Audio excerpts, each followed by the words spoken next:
Мамлекет башчысы Садыр Жапаров бүгүн 19 декабрда Жалал-Абад облусуна болгон жумушчу сапарынын алкагында Жалал-Абад облустук клиникалык ооруканасында болду. Өлкө башчысы Жалал-Абад облусунун калкына адистештирилген медициналык жардам көрсөткөн медициналык мекеменин жаңы имаратын, палаталарын жана операция жасоочу бөлүмүн көрүп чыкты. 100 жатак орунга эсептелген жаңы корпуста 4 бөлүм бар.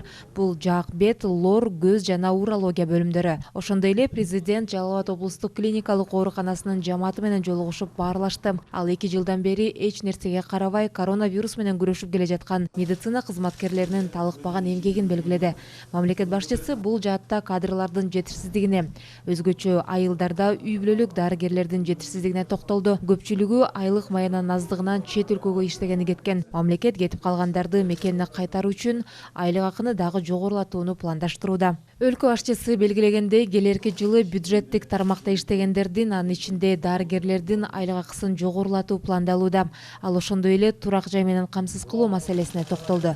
Садыр Жапаров белгилегендей, мамлекеттик ипотеканы жеңилдетилген шартта берүү маселеси каралат. Медицина кызматкерлери менен болгон баарлашуу учурунда ден соолук кербени көчмө медициналык комплекстери бажы жол-жоболорундагы көйгөйлөрдөн улам аймактарга чыга албай жатканы белгилүү болду. Буга байланыштуу Садыр Жапаров облустагы көчмө медициналык комплекстердин мындан аркы иштеш үчүн бардык бажы процедураларынан өтүү маселесин тез арада чечүүнү тапшырды. Бүгүнкү күндө Жалал-Абад облусунун тургундарына жалпысынан 418 мекеме медициналык жардам көрсөтүүдө.